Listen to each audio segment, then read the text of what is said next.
with Alexandra Murdoch, the UNICEF spokesperson. Thank you, Alexandra, for joining us here on TRT World. We're seeing all these images of injured, severely injured and dead children. What's your assessment? How are the children being affected by these ongoing hostilities?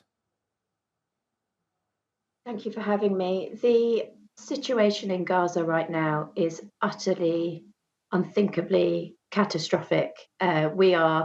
My colleagues and I are running out of ways to describe how awful the situation is. And there is no doubt about the fact that children are being disproportionately affected. Children in Gaza make up 50% of the population. So with the way that things are, there is absolutely no way they are being protected. There is nowhere safe for them to go.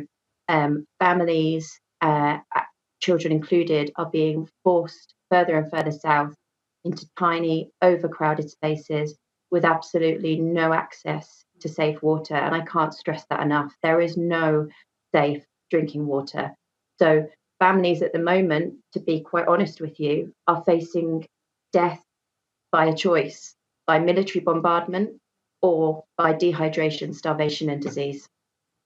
You're saying you're running out of ways to describe this. Do you feel that the world is not listening to you? We have been calling since the start of this crisis for a ceasefire, for a sustained ceasefire.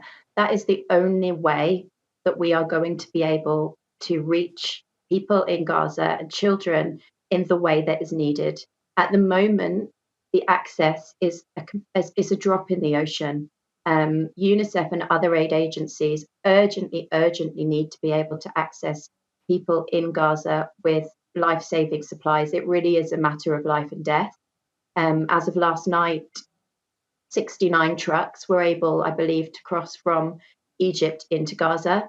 But to put this into context, during the pause, it was 170 trucks a day. And prior to this conflict, it was 500 trucks a day. So that gives you an idea. It's just a drop in the water of what we need to be doing. So how does that make you feel when you're seeing this suffering among the children in Gaza? There aren't words to describe how I feel at the moment and how colleagues on the ground feel. They're describing utter panic and devastation. There are children they are seeing with third-degree burns, children being rushed into medical facilities. There isn't enough, as I said before, water for them to drink. Medical professionals are operating under dire environments.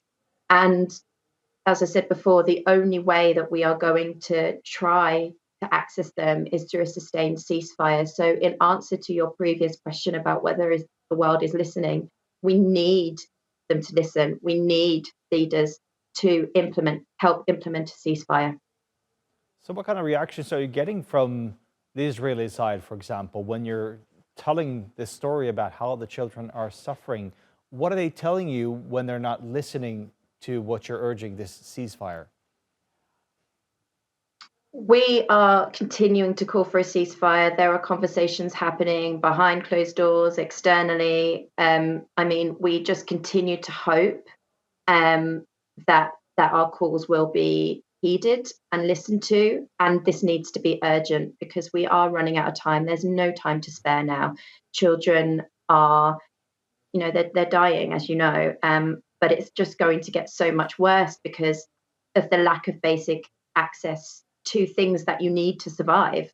Everybody needs water. I mean, imagine being a parent and having to make that choice between moving your child from somewhere that they could be potentially unsafe from military bombardment, but also knowing that you may not be able to provide them with safe drinking water and they might need to drink salinated or dirty water and risk catching disease or dying.